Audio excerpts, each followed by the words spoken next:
प्यारे बच्चों, आप सभी का हमारे चैनल पे बहुत बहुत स्वागत है।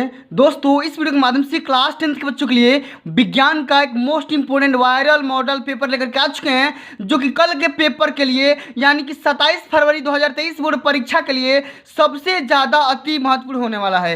प्यारे बच्चों, इस वीडियो के माध्यम से मैं आप सभी को इस पूरे मॉडल पेपर का A to Z सोल्यूशन बताने वाला हूँ। साथ में दोस्तों, मैं आप सभी को इस वीडियो के माध्यम से ये भी बताऊँगा कि बोर्ड कापियाँ कैसे भरना है और बोर्ड परीक्षा में 27 फरवरी के दिन विज्ञान की कापियाँ कैसे लिखना है और विज्ञान की कापियाँ लिखते समय कौन कौन सी गलतियाँ नहीं करना है, सब कुछ मैं आप सभी को बताऊंगा। और बच्चों, ये वीडियो देखने के बाद आप सभी का बोर्ड के पेपर में 95% मार्क्स फिक्स हो जाएगा, ये मैं दावे के साथ बोल सकता हूँ। फिर बच्चों, इस वीडियो को ध्यान से देखना, अंत तक जरूर देखना, वीडियो को लाइक कर देना, शेयर कर देना।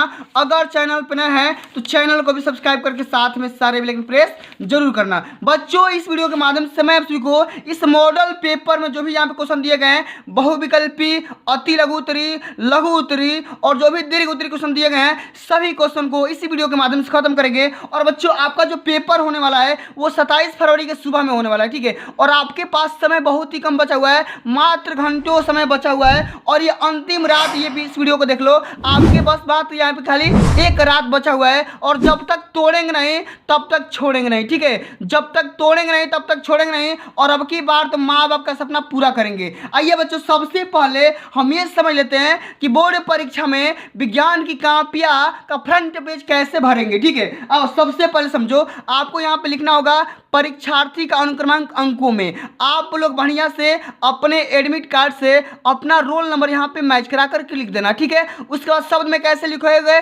जैसे यहाँ पे लिखा गया 1 2 3 2 1 9 8 3 9 2, इसी तरीके से हिंदी में लिख देना है। क्लियर, कोई दिक्कत की बात नहीं है। आगे समझते हैं बच्चों, यहाँ पे विषय लिखेंगे विज्ञान का विषय, प्रश्न पत्र में केवल लिख देंगे। और यहाँ पे जो आपका कोड आएगा, पेपर का जो कोड आएगा, आप अपने पेपर में से मैच करा करके लिखिएगा। परीक्षा का दिन यहाँ पे लिखेंगे सोमवार और परीक्षा की तिथि होगी 27 फरवरी 2023, प्रथम पाली लिख देंगे, ठीक है। और जहां भी आपका सेंटर गया होगा उस सेंटर का अपना यहाँ पे नाम लिख देना है। अब बच्चों करेंगे क्या, आप लोग को पेपर में इस वाले सेक्शन को बिल्कुल नहीं भरना है। क्या करना है, बिल्कुल इस सेक्शन को नहीं भरना है, ठीक है। समझ गए। अब बच्चों आइए हम क्या करेंगे, इस पूरे मॉडल पेपर का सोल्यूशन करते हैं। सबसे पहले प्यारे बच्चों, आप इस पेपर को समझो। आप इस पेपर के जो भी निर्देश दिए गए हैं उसको सबसे फॉलो। ये देखो, ये क्लास 10 के बच्चों का 2022 बच्चों का ये ओरिजिनल पेपर है। पेपर रिकॉर्ड यहाँ पे 8 से 24 विजय दिया गया है, ठीक है। समय आपका रहेगा 3 घंटा 15 मिनट और पूर्णांक रहेगा 70 नंबर, ठीक है। सबसे पहले हम निर्देश को पढ़ते हैं कि प्रारंभ के 15 मिनट परीक्षार्थियों को प्रश्न पत्र पढ़ने के लिए दिए जाते हैं। ये जो पेपर होगा मेरे बच्चों 3 खंड में डिवाइड किया जाएगा, एक क ख और ग में। लेकिन आपका जो पेपर रहेगा मेरे बच्चों 2 खंड में डिवाइड किया जाएगा, एक होगा क और एक होगा ख। 2 खंड में डिवाइड किया जाएगा। क में 20 MCQ पूछे जाएंगे और ख में आप सबके 50 नंबर के जो कि आपके पेपर में हल करना है, कॉपी में हल करना है, उसको मैं करना है, ठीक है। सब कुछ मैं आप सभी को बता दूंगा, बस खाली आप लोग वीडियो के अंत तक देखते रहना, ठीक है। इस वीडियो को देखने के बाद मेरे बच्चों आप सभी का बोर्ड के पेपर में 95% मार्क्स फिक्स हो जाएगा, ये मैं दावे के साथ बोल सकता हूँ, ठीक है। आओ समझते हैं। सबसे पहले यहाँ पे क्वेश्चन दिया गया है कि वायु के सापेक्ष माध्यम का अपवर्तनांक अधिकतम होता है। किसमें होता है भैया, ये होता है जल में होता है, हीरा में होता है, कांच में होता है कि तारपीन के तेल में होता है। ये किसमें होता है भैया, ये होता है आपका हीरा में। ऑप्शन नंबर पहला राइट आंसर हो जाएगा, ठीक है। यही सब सारे बोर्ड के पेपर में क्वेश्चन आएंगे। बस लिखने का तरीका आपका होगा, आपको एमआर में हल करना है। क्लियर, समझ में आ गया। आगे देखते हैं कि निकट दृष्टि दोष के निवारण के लिए चश्मे में प्रयुक्त करना चाहिए। ये हम करते हैं अवतल लेंस। क्या करते हैं भैया, अवतल लेंस का उपयोग करते हैं, ठीक है। निकट दृष्टि दोष में क्या होता है, निकट की वस्तु दिखाई तो देती है लेकिन दूर की वस्तु दिखाई नहीं देती है। अब दूर की वस्तु देखने के लिए क्या करते हैं भैया, हम अवतल लेंस का उपयोग करते हैं। आगे बढ़ते हैं, यहाँ पे लिख देंगे अवतल लेंस और यहाँ पे हम लिख देंगे पहला हमारा ऑप्शन है हीरा, ठीक है। इस तरह से लिखना है, ठीक है।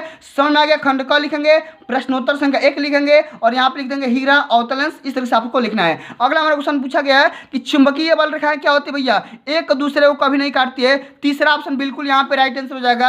आएंगे यहाँ पे लिखेंगे प्रश्नोत्तर संख्या पहला का ग का तीसरा ऑप्शन, एक दूसरे को कभी नहीं काटती है। इस तरीके से आप सभी को लिखना है, ठीक है। आगे देख लेते हैं, यदि फाई चुंबकीय फ्लक्स हो और बीच चुंबकीय क्षेत्र की तीव्रता हो और ये अनुप्रस्थ परिक्षेत्र का क्षेत्रफल हो तो इनके बीच क्या संबंध होता है, बी बराबर होता है फाई बाई ए होता है। क्या होता है, बी बराबर phi by a. Option number पहला सत्य हो जाएगा, यहाँ पे हम लिख देंगे, ठीक है। इतना कोई दिक्कत की बात नहीं है। अब प्यारे बच्चों आइए समझते हैं कि बोर्ड के पेपर में आप लोग कापियाँ कैसे लिखोगे। यहाँ पे देखो, ये जो क्वेश्चन पूछा गया है एक न्यूमेरिकल है, ठीक है। न्यूमेरिकल पूछा गया है अवतल दर्पण के मुख्य अक्ष पर ध्रुव से 30 सेंटीमीटर की दूरी पर स्थित एक वस्तु का प्रतिबिंब वस्तु पर ही बनता है, तो दर्पण की फोकस दूरी ज्ञात करो। दर्पण की फोकस दूरी कितनी होती है भैया, इसके बारे में हमें ज्ञात करना है। कैसे लिखेंगे, अगर ये न्यूमेरिकल आ जाएगा बोर्ड के पेपर में तो कैसे करोगे, पक्का आएगा, गारंटी दे रहा हूं यही आएगा। ठीक है, अब यहाँ पे हम हेडिंग लगेंगे प्रश्नोत्तर संख्या 2। क्या लगाएंगे, प्रश्नोत्तर संख्या 2। यहाँ पे लिखेंगे जो भी हमारा मैटर दिया गया, यहाँ पे लिख देंगे कि दिया गया क्या क्या दिया गया है, यू का मान दिया गया 30 सेंटीमीटर, और भी जो भी है वो भी 30 सेंटीमीटर है। क्यों, क्योंकि वहीं पे उसका भी प्रतिबिंब बन रहा है। हमें क्या करना है, एफ का मान निकालना है। ठीक है, चूंकि हमारा दर्पण है तो दर्पण के लिए हमारा सूत्र क्या होता है भैया, ये होता है 1/f बराबर क्या हो जाएगा, 1/v प्लस में हो जाता है 1/u, यानी कि 1/v प्लस 1/u होता है। इतना बात क्लियर समझ में आ गया।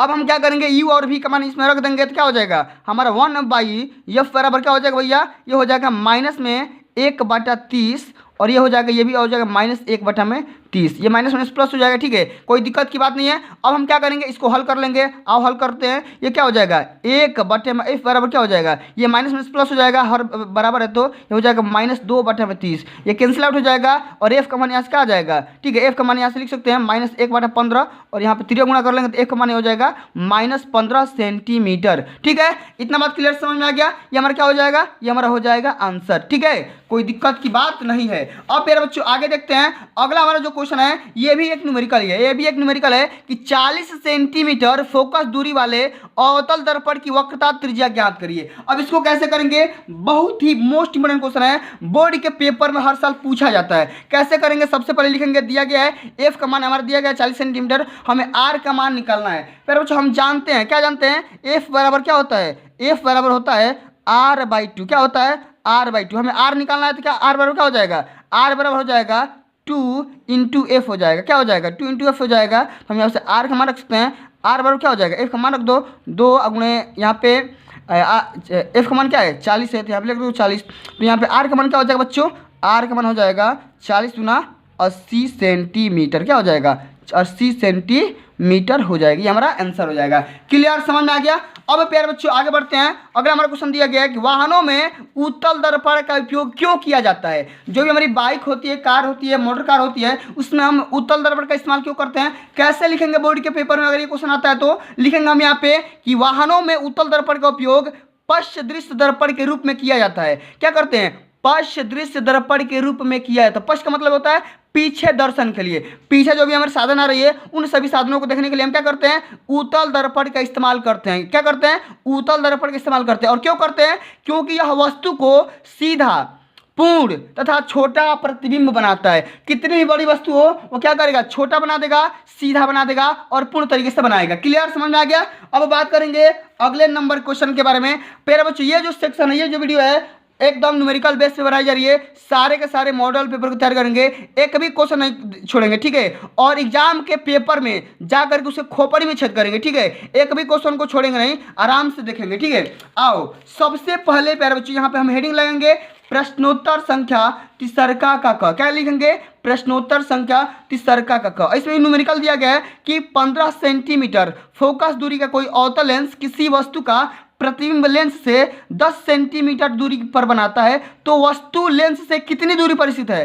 किरण आरेख भी बनाइए। कैसे करेंगे, आओ समझते हैं। एक एक क्वेश्चन को समझेंगे और आपको बोर्ड के पेपर में कैसे कहाँ पे लिखना है वो ही मैं आप सभी को अंत में बताने वाला हूँ। आप लोग वीडियो के अंत तक जरूर देखते रहना। ठीक है, और अब की बार के बोर्ड के पेपर में माँ बाप का सपना पूरा करेंगे, 95% पक्का लाएंगे। ठीक है, यहाँ पे लिखेंगे जो भी हमारा डाटा दिया गया है, सबसे पहले यहाँ पे लिखेंगे दिया गया है। क्या दिया गया है, आराम से लिख देंगे कि दिया गया है। क्या क्या दिया गया है, सबसे पहले हमें तो u का मान दे दिया है। क्या दिया है, हमें u का मान, यहाँ सबसे पहले हमें फोकस का मान दिया है, यहाँ पर रख देंगे -15 सेंटीमीटर। ठीक है, इसी तरीके से हमारा u का मान भी, ठीक है, यानी कि v का मान भी हमारा दे रखा है। कितना दे रखा है, -10 सेंटीमीटर। ठीक है, हमें क्या करना है, u का मान निकालना है और कहाँ बनेगा इसकी कंडीशन भी दिखाना है। हम जानते हैं भैया लेंस के लिए हम क्या जानते हैं, हम यहाँ पे लिखेंगे लेंस के लिए। क्या करेंगे, हम यहाँ पे लिखेंगे लेंस के लिए या लेंस के सूत्र से। क्या कर देंगे, यहाँ पे लिख देंगे लेंस के सूत्र से। ठीक है, आराम से लिखेंगे, आपको भी आराम से लिखना है। लेंस का सूत्र क्या होता है, 1/f बराबर क्या होता है 1/v माइनस 1/u होता है। क्लियर, कोई दिक्कत की बात नहीं है। हम यहाँ पे 1/f का मान क्या है -1/15। ठीक है, अब यहाँ पे v का मान क्या है -1/10 और यहाँ पे -1/u हो जाएगा। क्लियर, कोई दिक्कत की बात नहीं होगी। इसको इधर फेंकेंगे और इसको इधर फेंक देंगे, क्या हो जाएगा 1/u बराबर क्या हो जाएगा 1/15 और ये -1/10 हो जाएगा। ये कितना हो जाएगा भैया, ये आपका हो जाएगा 60 लोगे तो ये हो जाएगा 6 - 4 और बट्टे में 60 हो जाएगा, यानी कि 2/60 हो जाएगा। यानी कि यू का मान क्या हो जाएगा भैया, यू का मान हो जाएगा 15। क्या हो जाएगा 15 सेंटीमीटर। एक बार आप लोग प्लस माइनस देख लीजिएगा, कोई दिक्कत नहीं होना चाहिए, कोई मसला नहीं होना चाहिए। क्लियर, समझ में आ गया। अब देखो यहाँ पे 15 चौके 60 ये होगा, यहाँ पे 4 हो जाएगा और यहाँ पे 6 होगा, ये माइनस हो जाएगा। ठीक है, ये भी का आपका क्या हो जाएगा -1/15 हो जाएगा। ठीक है, यहाँ पे क्या हो जाएगा माइनस हो जाएगा, यानी कि यू का जो मान होगा वो क्या हो जाएगा एकदम दर्पण के सामने बनेगा। इसका किरण कैसे खींचेंगे, सबसे पहले हम यहाँ पे एक अवतल दर्पण या उत्तल दर्पण बना लेंगे। ठीक है, कोई भी। ठीक है, अब यहाँ पे हम क्या करेंगे एफ का मान लिख देंगे। एफ का मान कितना है भैया 15 सेंटीमीटर है। ठीक है, और यहीं पे हमारा क्या बन रहा है यू का मान, यहीं पे यू बन रहा है, यू भी हम यहाँ पे लिख देंगे 15 सेंटीमीटर और भी का मान क्या है पीछे है 10 सेंटीमीटर, यहाँ पे है 10 सेंटीमीटर। बी का मान क्या है यहाँ पे 10 सेंटीमीटर है। ठीक है, यहाँ पे आकर के वस्तु बन रही है। ठीक है, यहीं पे हमारा क्या बन रही है वस्तु बन रही है। क्लियर, समझ में आ गया। इस तरीके से करेंगे। आगे बढ़ते हैं। अगला जो हमारा क्वेश्चन दिया गया है जो ये भी हमारा क्या है न्यूमेरिकल ही है। ठीक है, ये भी हमारा एक न्यूमेरिकल भी है, या तो आप इसको करो या तो आप इसको करो। मैं यहाँ पे अथवा वाला बता दे रहा हूँ। ठीक है, यहाँ पे हम लिख देंगे अथवा। क्या करेंगे हम यहाँ पे लिख देंगे, अगर अथवा कर रहे हो तीसरा के ख का, अगर अथवा कर रहे हो तो यहाँ पे लिख दो अथवा। ठीक है, आराम से यहाँ पे कर देना है। क्लियर, कोई दिक्कत की बात नहीं होगी। अब सबसे पहले क्वेश्चन को पढ़ते हैं। क्वेश्चन बोला जा रहा है कि 2 ओम 3 ओम तथा 5 ओम के प्रतिरोधों को श्रेणी क्रम में जोड़ा जाता है। यदि संयोजन के दोनों सिरों पर 30 वोल्ट का विभवांतर लगा हो तो प्रत्येक प्रतिरोध के सिरों के बीच का विभवांतर ज्ञात कीजिए। कैसे करेंगे, आइए सबसे पहले मेरे बच्चों हमारे पास 3 प्रतिरोध दिया गया। क्या क्या दिया गया है 3 प्रतिरोध दिया गया है। हम यहाँ पे लिखेंगे R1। क्या लिखेंगे R1 बराबर दिया गया है 2 ओम। क्या दिया गया है 2 ओम। R2 बराबर क्या दिया है भैया, ये हमें दिया गया है 3 ओम। और R3 बराबर क्या दिया गया है भैया, ये हमें दिया गया है 5 ओम दिया गया है। क्लियर, कोई दिक्कत की बात नहीं है। अब हमें अगर श्रेणी क्रम में जोड़ा जाए तो यहाँ पे क्या लिखेंगे श्रेणी क्रम में तुल्य प्रतिरोध निकालेंगे। क्या करेंगे श्रेणी क्रम में। ठीक है, यहाँ पे आराम से लिखेंगे श्रेणी क्रम में। ठीक है, तुल्य प्रतिरोध सबसे पहले ये निकाल लो। ठीक है, तुल्य प्रतिरोध निकाल लो। ठीक है, श्रेणी क्रम में तुल्य प्रतिरोध क्या होगा R बराबर होता है R1 प्लस में R2 प्लस में R3 होता है। ये क्या हो जाएगा 2 + 3 + 5 क्या हो जाएगा 10 ओम निकल करके आ जाएगा। यहाँ से कोई दिक्कत की बात नहीं है। क्लियर, समझ में आ गया। अब हमें V का मान दिया है कितना 30 वोल्ट दिया गया। कितना 30 वोल्ट दिया गया है। ठीक है, अब हमें क्या करना भैया, हमें हर एक सिरों पे विभवांतर यानी V का मान निकालना है। सबसे पहले यहाँ पे देखो V हमें निकल गया, V का मान निकल गया और हमें ये R का मान भी निकल गया। तो हम क्या करेंगे यहाँ से ओम के नियम के हिसाब से हम यहाँ पे कैपिटल I यानी I का मान निकालेंगे। क्या हो जाएगा V बराबर होता है I × R होता है। तो यहाँ पे I बराबर क्या हो जाएगा I बराबर हो जाएगा V बटा में R। तो V हमारा कितना है 30 और हमें R का मान कितना है R का मान हमें 10 दिया गया है, तो 10 यहाँ पर रख लो। ये कितना हो जाएगा 3 एम्पियर। क्या हो जाएगा 3 एम्पियर। ठीक है, हमने I का मान निकाल लिया। I का मान तो हमने निकाल लिया। अब हमें क्या करना है कि प्रत्येक सिरों पे विभवांतर निकालना है। 2 ओम पे भी, 3 ओम पे भी, 5 ओम पे भी। कैसे करेंगे 2 ओम पे कितना होगा भैया I1 यहाँ पे निकाल लो। I1 क्या हो जाएगा I1 बराबर हो जाएगा I बराबर क्या हो जाएगा V1 बटा में R1 क्या हो जाएगा V1। ठीक है, I1 क्या हो जाएगा। ठीक है, देखिए I1 I2 I3 सभी के मान यहाँ पे समान होंगे। I1 बराबर क्या हो जाएगा 3 हो जाएगा, I2 बराबर भी 3 होगा और I3 बराबर भी 3 हो जाएगा। तो सबसे पहले हम क्या करना है विभवांतर निकालना है। तो हम यहाँ पे लिख देंगे V1। V1 बराबर क्या हो जाएगा I1 × R1। I1 का मान क्या है 3। ठीक है, और R1 का मान यहाँ पे क्या है 2। तो क्या हो जाएगा 2 × 3 = 6। ठीक है, 6 वोल्ट हो जाएगा। ठीक है, इसी तरह से हम V2 निकाल लेंगे। क्या हो जाएगा I2 का मान यहाँ 3 और यहाँ पे R2 का मान क्या है 3 है, तो 3 × 9 वोल्ट हो जाएगा। ठीक है, इसी तरह से V3 निकाल लेंगे तो 3 × क्या हो जाएगा ये 5, तो 3 × 5 = 15 हो जाएगा, 15 वोल्ट हो जाएगा। ये हमारा आंसर हो जाएगा। ठीक है, इसी तरीके से आप सभी को बोर्ड के पेपर भी न्यूमेरिकल को सॉल्व करना है। क्लियर, समझ में आ गया। अब प्यारे बच्चों आगे बढ़ते हैं। अगला जो हमारा क्वेश्चन दिया गया है बच्चों वेरी मोस्ट इंपोर्टेंट क्वेश्चन दिया गया है और ये बोर्ड के पेपर में सीधा छपने वाला क्वेश्चन है, सीधा छपेगा। ठीक है, मैंने प्यारे बच्चों आप सभी को बताया था ये मोटर क्या होता है, रचना क्या होता है, सचित्र वर्णन करना है, सब कुछ मैं ऑलरेडी बता रखा हूँ। ठीक है, यहाँ पे देखो इसको बताऊंगा कि विद्युत धारा के चुंबकीय प्रभाव से आप क्या समझते हैं। एक लंबे सीधे धारावाही चालक के द्वारा उत्पन्न चुंबकीय क्षेत्र की तीव्रता किन किन बातों पर डिपेंड करती है उसके बारे में बताना है। साथ में यह भी बताना है कि चुंबकीय क्षेत्र की दिशा के लिए नियम लिखिए। कौन सा नियम का उपयोग करते हैं इसके बारे में हमें लिखना है। कैसे करोगे बच्चों? आओ सबसे पहले हम ये लिखेंगे कि चुंबकीय प्रभाव क्या होता है, इसके बारे में लिखेंगे। सबसे पहले यहाँ पे हेडिंग लगाएंगे प्रश्नोत्तर संख्या 4। यहाँ पे लिखेंगे विद्युत धारा के चुंबकीय प्रभाव। क्या लिखेंगे? विद्युत धारा के चुंबकीय प्रभाव। ठीक है। अब इसमें यह लिखेंगे पहले बच्चों कि जब विद्युत धारा को एक वृत्ताकार चालक से प्रवाहित किया जाता है। क्या लिखेंगे? कि जब किसी विद्युत धारा को, क्या बोलेंगे? कि जब किसी विद्युत धारा को वृत्ताकार चालक से प्रवाहित किया जाता है तो इस विद्युत धारावाही पास के प्रत्येक बिंदु पर उसके चारों ओर संकेंद्री वृत्ताकार पैटर्न में चुंबकीय क्षेत्र उत्पन्न हो जाती है। क्या होती है? मैग्नेटिक फील्ड आपका डेवलप हो जाता है। वहां पर क्या होता है? मैग्नेटिक फील्ड जनरेट हो जाता है और विद्युत धारावाही वृत्ताकार पास चालक का प्रत्येक बिंदु एक विद्युत धारावाही सीधा चालक की तरह व्यवहार करने लगता है। माने एक दंड चुंबक की तरह क्या करने लगता है? वो बिहेव करने लगता है। और एक यहाँ समझ में आ गया? ये हमारा क्या हो जाता है? इसी को हम क्या बोलते हैं? चुंबकीय प्रभाव बोलते हैं। कहने का सेंस यहाँ पे ये है, अगर हम कोई लाइन देते हैं, लाइन देने के वजह से क्या होता है? वो हमारा कोई मैग्नेट होगा, वो क्या होगा? मैग्नेट की तरफ हमारा बिहेव करना स्टार्ट कर देगा। अब हमसे ये क्वेश्चन पूछा गया भैया कि ये जो हमारा चुंबकीय धारा होता है एक लंबे सीधे धारावाही चालक के द्वारा उत्पन्न चुंबकीय क्षेत्र किन किन बातों पर डिपेंड करता है? चुंबकीय क्षेत्र किन किन बातों पर डिपेंड करता है इसके बारे में लिखना है। तो हम यहाँ पे ये लिखेंगे कि एक लंबे सीधे धारावाही चालक के द्वारा उत्पन्न क्षेत्र की तीव्रता, या ये लिखेंगे कि उत्पन्न चुंबकीय क्षेत्र की तीव्रता धारा I, चुंबकीय क्षेत्र की प्रबलता B और चालक छड़ की लंबाई L तथा चालक की लंबाई एवं चुंबकीय क्षेत्र की दिशा के बीच बनने वाले कोण साइन थीटा के डायरेक्टली अनुक्रमानुपाती होता है। कहने का सेंस यहाँ पे हो जाएगा पर बच्चों, जो आपका होगा, ठीक है, यानी कि चुंबकीय क्षेत्र की जो भी तीव्रता होगा वो धारा के चुंबकीय क्षेत्र की तीव्रता की प्रबलता के साथ में जो भी आपका फोर्स होगा, क्या हो जाएगा? फोर्स होगा I का अनुक्रमानुपाती होगा, L का भी होगा, थीटा का भी होगा और B का भी हो जाएगा। ठीक है। और यहीं से निकल जाता है क्या होता है? F बराबर होता है BI L साइन थीटा हो जाता है। ठीक है, समझ में आ गया? अब यहाँ पे देखो, यहाँ पे एक फिगर भी बनाया गया है। ये जो हमारे क्या दिखाया जा रहा है? मैग्नेटिक फील्ड दिखाया जा रहा है, ये हमारे रेंज दिखाई जा रही है, फ्लक्स दिखाया जा रहा है। और इसी फ्लक्स में यहाँ पे मतलब ये चुंबक रखा गया है, एक दंड रखा गया है और इसी को हम क्या बोलते हैं? हम इसी के पैरेलल में क्या करना चाहते हैं? एक फोर्स जनरेट करना चाहते हैं और इसी फोर्स की वैल्यू ज्ञात करना चाहते हैं। और ये जो फोर्स होगा भैया क्या क्या होगा? ये जो L के अनुक्रमानुपाती होगा, धारा के होगा, थीटा के होगा और साथ में विद्युत चुंबकीय क्षेत्र की तीव्रता के भी अनुक्रमानुपाती हो जाएगा।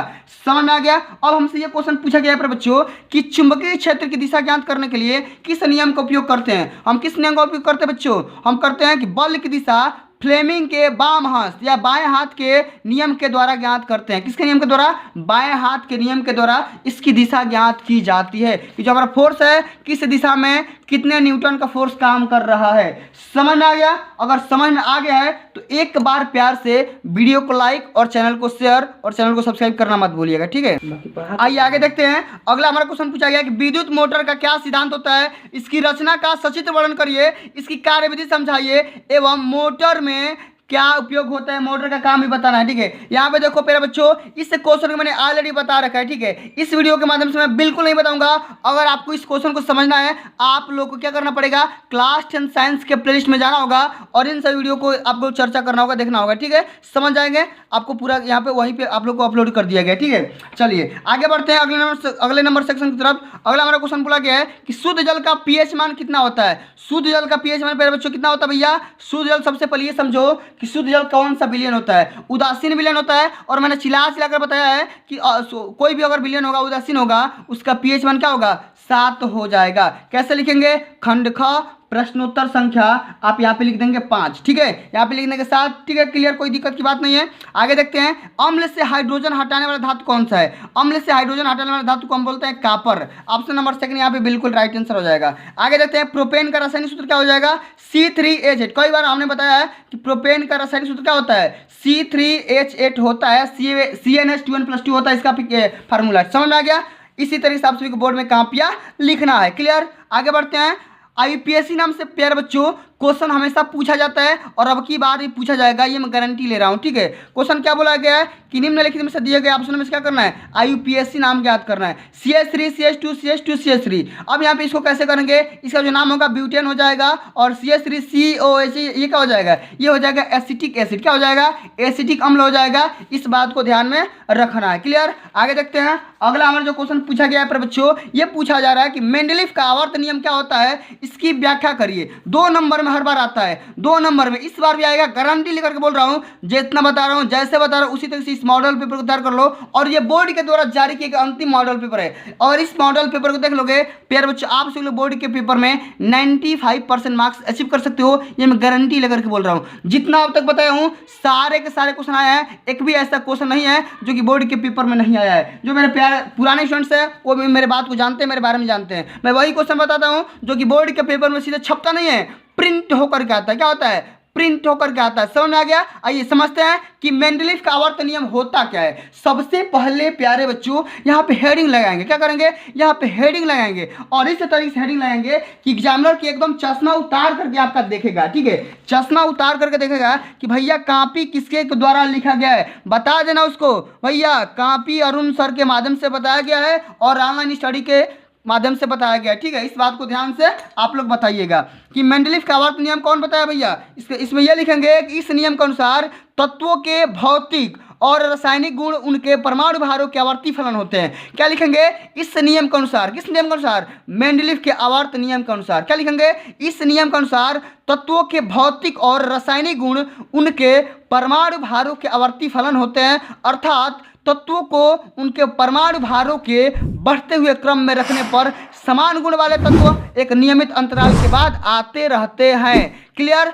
समझ में आ गया? चलिए आगे बात करते हैं। अगला जो हमारा क्वेश्चन है प्यारे बच्चों वो ये दिया गया है कि सबसे पहले इस रासायनिक अभिक्रियाओं क्या करना है, हमें पूर्ण करना है। कैसे करोगे, CH3 COH प्लस में C2H5OH को साथ में क्या करना है, सल्फ्यूरिक एसिड के साथ में इसको उत्प्रेरक रूप में क्रिया करवाना है। कैसे करोगे, सबसे पहले हम यहाँ पे करेंगे CH3 COH को क्या करेंगे, C2H5OH के साथ क्या करेंगे, रिएक्शन कराएंगे तो हम क्या मिल जाएगा, CH3 COO C2H5OH साथ में हमें क्या मिल जाएगा, जल भी मिल जाएगा। आगे बात करते हैं। अगर हमारा क्वेश्चन दिया गया है कि C2H5Br को क्या करना है, पोटेशियम हाइड्रोक्साइड के साथ क्रिया कराना है जो कि जलीय है। ये हमारे कौन सा रिएक्शन मिलेगा, इसको भी देख लेते हैं। C2H5Br प्लस KOH यहाँ पे रिएक्शन करेगा तो हमें क्या मिल जाएगा, पोटेशियम ब्रोमाइड यहाँ पे मिल जाएगा, साथ में हमें C2H4 मिल जाएगा और हमें क्या मिल जाएगा, जल मिल जाएगा। ठीक है, क्लियर, कोई दिक्कत की बात नहीं है। अब आगे बढ़ जाते हैं। अगला जो हमारा क्वेश्चन है प्यारे बच्चों वो क्या पूछा जा रहा है, अगला हमारा क्वेश्चन ये पूछा जा रहा है कि भैया धावन सोडा और मीठा सोडा, धावन सोडा और मीठा सोडा का नाम पहले लिखिए, केमिकल नाम। ठीक है, उसके बाद से इसका रासायनिक सूत्र भी बताइए क्या होता है इसका नाम। पहले यहाँ पे देखो, सबसे पहले इसका नाम लिखना है, यहाँ पे लिख देंगे सोडियम कार्बोनेट, इसका नाम होता है और साथ में इसका सोडियम बाइकार्बोनेट होता है। धावन सोडा क्या होता है भैया, रासायनिक नाम ये होता है सोडियम कार्बोनेट और मीठा सोडा का सोडियम बाइकार्बोनेट होता है। और सोडियम कार्बोनेट का फार्मूला क्या होता है, Na2CO3 और सोडियम बाइकार्बोनेट का फार्मूला क्या होता है, NaHCO3 हो जाता है। क्लियर, कोई दिक्कत की बात नहीं हुई। चलिए आगे देख लेते हैं। अगला जो हमारा क्वेश्चन दिया गया है बच्चों वो ये दिया गया है कि द्विविस्थापन अभिक्रिया को उदाहरण देकर के स्पष्ट करिए। द्विविस्थापन अभिक्रिया क्या होती है समझते हैं। आइए सबसे पहले हम यहाँ पे हेडिंग लगाएंगे। ठीक है, ख नंबर 7वां ख है द्विविस्थापन अभिक्रिया। लिखेंगे कि जिस अभिक्रिया में यौगिकों के आयनों अथवा घटकों को अदला बदली हो जाती है तथा नए यौगिक बनते हैं, क्या बनते हैं, नए कंपाउंड बनाते हैं और नए कंपाउंड बनते हैं, उसी को हम क्या बोलते हैं, द्विविस्थापन अभिक्रिया बोलते हैं। क्लियर, आगे बढ़ते हैं। इसका एग्जाम्पल भी पूछा गया है तो क्या लिखेंगे, यहाँ पे बेरियम क्लोराइड को क्या करेंगे, सोडियम सल्फेट के साथ क्रिया कराएंगे, हमें क्या मिल जाएगा, बेरियम सल्फेट मिलेगा, साथ में हमें सोडियम क्लोराइड NaCl यानी कि नमक मिल जाएगा। क्लियर, कोई दिक्कत की बात नहीं होगी, कोई परेशानियां नहीं होगी। परेशानियां होगी कमेंट में अपना परेशानियां जरूर शेयर करिएगा, अगर हमसे हो सकेगा परेशानियां का इलाज किया जाएगा। ठीक है, आगे देखते हैं। अगला हमारा क्वेश्चन पूछा गया है कि संक्षारण क्या है, उदाहरण देख करके समझाइए। संक्षारण का मतलब होता है भैया जंग लगना, किसी भी चीज का वस्तु का धीरे धीरे क्षय होना। कैसे लिखेंगे, हेडिंग लगाएंगे संक्षारण, क्या करेंगे, हेडिंग लगा देंगे संक्षारण। इसमें यह लिखेंगे कि जब कोई धातु, क्या लिखेंगे, जब कोई धातु अपने आसपास अम्ल, आर्द्रता आदि के संपर्क में आती है तब यह संक्षारित हो जाती है और इसी प्रक्रिया को संक्षारण कहते हैं। कहने का मतलब ये होता है प्यारे बच्चों, अगर कोई भी वस्तु खुले हवा में बहुत दिन तक छोड़ दी जाती है तो क्या होता है, हवा में जो नमी होती है, आर्द्रता होती है, जो ह्यूमिडिटी होती है, उसी के माध्यम से क्या करता है, हवा में जो भी आपके पानी के कण होते हैं वो क्या करते हैं, वस्तु पे चले जाते हैं और वहाँ पे चिपक करके क्या करते हैं, संक्षारण यानी कि जंग लगना स्टार्ट हो जाता है और उसी प्रक्रिया को हम क्या बोलते हैं, संक्षारण बोलते हैं। क्लियर? आगे बढ़ते हैं। इसका एग्जाम्पल क्या हो जाएगा, चांदी के ऊपर काली परत का चढ़ जाना और लोहे पर जंग लगना, ये संक्षारण की प्रक्रिया है। ठीक है, आगे बढ़ते हैं। अगला हमारा क्वेश्चन दिया गया है कि साबुनीकरण क्या होता है, इसके बारे में यहाँ पे बताइए। देखो ये क्वेश्चन पूछा गया है कि साबुनीकरण क्या होता है, इसके बारे में संक्षेप में लिखिए। लिखेंगे उच्च अणु भार वाले मोनोकार्बोक्सिलिक एसिड को क्या करेंगे, उच्च अणु भार वाले मोनोकार्बोक्सिलिक अम्लों को सोडियम तथा पोटेशियम लवण के साथ क्या करेंगे, इसी को हम क्या बोलेंगे, जब गर्म करेंगे या जब रिएक्शन कराएंगे तो हमें साबुन प्राप्त होता है, इसी को साबुन बोलते हैं। ये तेलों और वसाओं के तंतु NaOH यानी सोडियम हाइड्रोक्साइड और पोटेशियम हाइड्रोक्साइड के द्वारा जल अपघटन से प्राप्त किए जाते हैं। इसी प्रक्रिया को क्या बोलते हैं, साबुनीकरण बोलते हैं। क्लियर? समझ में आ गया? चलिए आगे देखते हैं। अगला जो हमारा क्वेश्चन दिया गया है प्यारे बच्चों, ये बोला जा रहा है आवर्त सारणी में आवर्त तथा समूह को परिभाषित करिए। कैसे करेंगे, आवर्त सारणी जो भी हमारा माने पीरियाडिक टेबल होता है, उस पीरियाडिक टेबल में यहाँ पे आवर्त क्या होता है, समूह क्या होता है, इसी के बारे में हमें लिखना है। लिखेंगे आवर्त सारणी में आवर्त तथा समूह का मतलब। ठीक है, लिखेंगे तत्वों की आवर्त सारणी की ऊर्ध्वाधर कतार को क्या बोलेंगे, ऊर्ध्वाधर का मतलब होता है क्या बता, वर्टिकल क्या होता है, वर्टिकल होता है, और वर्टिकल कतारों को समूह बोलते हैं। क्या बोलते हैं, ग्रुप बोलते हैं, समूह बोलते हैं। इनकी संख्या कितनी होती है बच्चों, इनकी संख्या पूरे पीरियाडिक टेबल में 18 होती है और आवर्त तत्वों की आवर्त सारणी की 36 कतारों को आवर्त बोलते हैं। जो भी हमारा पीरियाडिक टेबल होता है उसका जो ये मतलब ये जो होता है मतलब 36, ये जमीन वाला। ठीक है, तो जमीन वाला क्या बोलेंगे, आवर्त बोलेंगे और इनकी संख्या 7 होती है। यानी कि जो भी हमारा कॉलम होता है वो 18 होता है और जो हमारा ग्रुप होता है वो क्या होता है भैया, 7 होता है। क्लियर? समझ में आ गया? चलिए आगे बढ़ जाते हैं। अगला जो हमारा क्वेश्चन दिया गया है बच्चों, वो हम बायोलॉजी क्वेश्चन को समझेंगे। ठीक है, बढ़ते जाएंगे। अगला हमारा क्वेश्चन क्या दिया गया है, देखते हैं। अगला हमारा क्वेश्चन दिया गया है कि वह प्रक्रिया जिनमें जटिल कार्बनिक अणु सरल अणुओं में टूट जाते हैं, उसको हम क्या बोलेंगे, वह प्रक्रिया जिनमें जटिल कार्बनिक अणु सरल अणुओं में टूट जाते हैं उसको क्या बोलेंगे, उसको हम बोलेंगे अपचयी अभिक्रिया। क्या बोलेंगे, अपचयी अभिक्रिया बोल देंगे। ठीक है, इसी तरीके से आप सभी को बोर्ड में कापियां लिखना है, सेम सेम यही वाला प्रोसेस अपनाना है। ठीक है, चलिए आगे देख लेते हैं कि चर्मदाह या पैलाग्रा रोग में निम्नलिखित में से किस विटामिन की कमी हो जाती है, विटामिन B5 की कमी हो जाती है। ऑप्शन नंबर 3 बिल्कुल यहाँ पे राइट आंसर हो जाएगा। ठीक है, आगे देख लेते हैं कि हीमोग्लोबिन महत्वपूर्ण भूमिका किसमें निभाता है भैया, ये निभाता है श्वसन में, यहाँ पे लिख देंगे श्वसन में। ठीक है, आगे देखते हैं कि फ्लोएम के द्वारा भोजन का स्थानांतरण कहाँ पे होता है, ये सुक्रोज के रूप में हो जाता है। ऑप्शन नंबर C बिल्कुल यहाँ पे राइट आंसर हो जाएगा। ठीक है, आगे देखते हैं कि लार में कौन सा एंजाइम पाया जाता है और वह किसका पाचन होता है, वह किसका पाचन करता है भैया, ये हमें बताना है। ठीक है, कैसे लिखेंगे, आओ सबसे पहले हम यहाँ पे हेडिंग लगाएंगे प्रश्नोत्तर संख्या 11। इसमें क्या लिखेंगे कि लार में पाए जाने वाला एंजाइम का नाम टाइलिन है। क्या है, इसका नाम आप लोग याद रखना, क्यों, क्योंकि ये वेरी वेरी मोस्ट इंपोर्टेंट। ठीक है, लार में जो पाया जाने वाला एंजाइम है उसका नाम क्या है, टाइलिन है, जिसे प्लैटिनिन भी कहा जाता है। क्या जाता है, प्लैटिनिन भी कहा जाता है, जो स्टार्च को शर्करा में तोड़ता है और इस प्रकार भोजन का जो पाचन होता है मुंह में शुरू हो जाता है। लार ग्रंथि या वसा पाचन शुरू करने के लिए लार में लाइपेस भी स्रावित करती है। इस बात को आप लोग ध्यान में रखना है और बोर्ड के पेपर में इसी माध्यम से आप सभी लोग कापियां लिखना है। क्लियर? आगे देख लेते हैं। अब अगला जो हमारा क्वेश्चन पूछा गया है, ये एक फिगर बनाने के लिए दिया गया है, एक डायग्राम बनाने को बोल रहा है कि भैया आप क्या करो, इसका फिगर बना दो। ठीक है, देखो क्या बोला गया है कि परागकण का नामांकित चित्र बनाइए। कैसे करोगे, यहाँ पे लिखोगे परागकण का यह नामांकित चित्र बना दोगे, फोटो बना दोगे। कैसे करोगे, सबसे पहले यहाँ पे रिक्तिका दिखाओगे, यहाँ पे वाह्य छोल दिखाओगे, अंतःछोल दिखा दोगे, फिर यहाँ पे वर्दी कोशिका केंद्र दिखा दोगे, फिर ये जनन कोशिका दिखा दोगे। इसी तरीके से आप सभी को बोर्ड में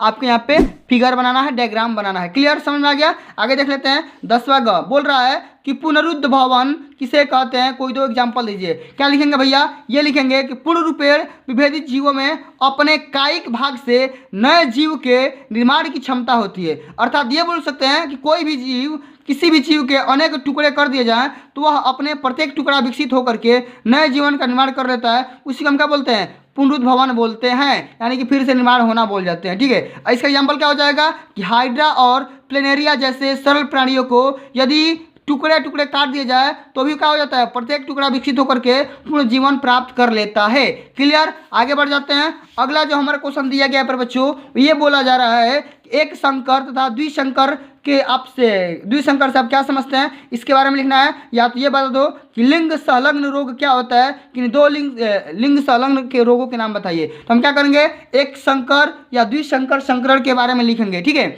समझते हैं कैसे लिखेंगे। ये प्यारे बच्चों बोर्ड के पेपर में कई बार आ चुका है। ठीक है, हमेशा आता है, इस बार भी आएगा। ठीक है, कोई घबराने की बात नहीं है, जितना बता रहा हूँ उतना ही आप सभी को लिखना है। ठीक है, आप सभी को फालतू कंटेंट बोर्ड के पेपर में नहीं लिखना है, जितना आपको समझ में आ रहा है उतना ही लिखना है। कैसे लिखेंगे कि विपरीत लक्षण वाले नर तथा मादा के मध्य जब केवल एक जोड़ा विपरीत लक्षणों के अध्ययन के लिए संकरण कराया जाता है तो इन विपरीत लक्षणों के संकरण को एक संकर कहते हैं। क्या बोलेंगे, एक संकर संकरण बोलेंगे। जैसे लाल फूल वाले सफेद फूल वाले पौधों के मध्य संकरण हो जाता है। क्लियर, आगे बढ़ जाते हैं। एकदम इसी का उल्टा हो जाता है कि जब विपरीत लक्षणों वाले नर, क्या बोलेंगे, जब विपरीत लक्षणों वाले नर तथा मादा के मध्य दो जोड़ा विपरीत लक्षणों के अध्ययन के लिए संकरण कराया जाता है तो इसे हम क्या बोलेंगे, द्विसंकर संकरण बोलेंगे। जैसे यहाँ पे एग्जांपल लिखेंगे कि पीले गोल बीज वाले और हरे झुर्रीदार बीज वाले पौधों के मध्य संकरण करवा देना, आपस में कंबाइन करवा देना। ठीक है, चलिए आगे बढ़ जाते हैं। अगला जो हमारा क्वेश्चन दिया गया है समझ सकते हैं, परिवार नियोजन के बारे में पूछा गया है। ठीक है, परिवार नियोजन के बारे में पूछा गया है, कैसे करोगे, पूरा बात समझो। सबसे पहले अगर पूरा बात नहीं समझोगे, अधूरा ज्ञान लोगे, फिर रोगे, पछताओगे, चिल्लाओगे और जीवन में दोबारा हाई स्कूल इंटर का पेपर दे भी नहीं पाओगे। ठीक है, इस बात को ध्यान में रखना है, पूरे टाइम को यूटिलाइज करना है, परेशान नहीं होना है। ठीक है, लिखेंगे कि परिवार नियोजन से आप क्या समझते हैं, परिवार नियोजन की किन्हीं दो विधियों के बारे में लिखिए। या ये कर सकते हो कि दोहरा संचरण क्या होता है इसके बारे में हमें लिखना है। तो मैं यहाँ पे बता दे रहा हूँ कि परिवार नियोजन क्या होता है, इसके बारे में आप सभी को लिखना है। क्या लिखेंगे कि परिवार नियोजन से तात्पर्य एक ऐसी योजना से है जिसमें परिवार की आय, माता के स्वास्थ्य और बच्चों के समुचित पालन पोषण तथा शिक्षा को ध्यान में रखते हुए उपयुक्त समय पर और एक आदर्श संख्या में संतानों को जन्म देना, उसी को हम क्या बोलते हैं, परिवार नियोजन बोलते हैं। ऐसा नहीं हो कि खाने का ठिकाना ना हो और 5 लड़के या 5 बच्चे हो जाए, फिर दिक्कत हो जाता है। मैंने इस बात समस्त वास्तु को ध्यान में रखते हुए एक सीमित फैमिली, कंट्रोल्ड फैमिली, एक आइडियल फैमिली का इस्तेमाल करना, उपयोग करना, यूटिलाइज करना, इसको हम क्या बोलते हैं, परिवार नियोजन बोलते हैं। अब यार बच्चों, परिवार नियोजन पे कंट्रोल करने के लिए किस किस विधि का उपयोग कर सकते हैं, तो यहाँ पे कई सारी विधियां होती है, लेकिन मैं आपको यहाँ पे 2 विधियों के बारे में चर्चा करूंगा।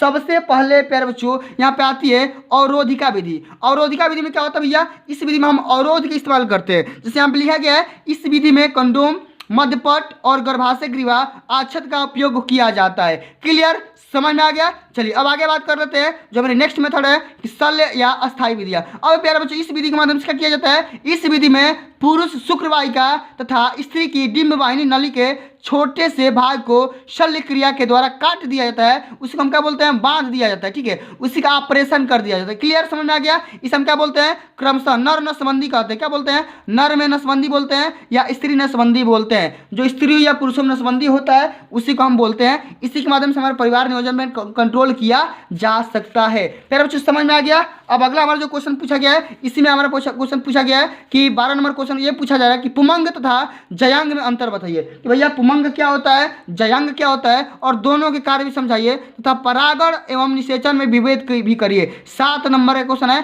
कैसे करोगे, या तो आपको ये करो या तो ये करो। एक संकर क्रॉस के द्वारा मेंडल के पृथक्करण नियम को समझाइए तथा इससे प्राप्त पीढ़ी का जीन प्ररूप तथा लक्षण प्ररूप भी समझाइए। कैसे लिखेंगे, सबसे पहले मैंने इसको बता रखा है, कई बार हमने बताया, देखो यहाँ पे कई बार हमने बताया भैया इसको कैसे करोगे आप लोग। ठीक है, ये देख लो, हमने कई बार बताया है। क्वेश्चन हमारा ये है कि पुष्प का नामांकित चित्र बनाइए, इसके विभिन्न चक्रों के कार्य भी बताइए। मैंने बताया कि पुमंग क्या होता है, जयांग क्या होता है। एक यहाँ पे मैंने फूल भी बनाया था, पुष्प भी बनाया था, और इसके बारे में मैंने डिटेल से वीडियो बना रखा है। ठीक है, इसको मैंने डिटेल से वीडियो बना रखा है, लेकिन यहाँ पे आप समझ लो कि भैया पुमंग क्या होता है, जयांग क्या होता है। पुमंग का मतलब होता है नर जनन अंग। क्या होता है, नर जनन अंग होता है। इसमें होता क्या है बच्चों कि इसकी प्रत्येक इकाई को पुंकेसर बोलते हैं। यहाँ पे देखो, इसकी प्रत्येक यूनिट को क्या बोलते हैं, पुंकेसर कहते हैं। पुंकेसर का अगला फूला हुआ भाग को क्या बोलते हैं, परागकोश बोलते बनते हैं और परागकोश या एंथर के अंदर नर युग्मक या परागण बनते हैं और परागण में एक सूत्री नर केंद्रक होता है।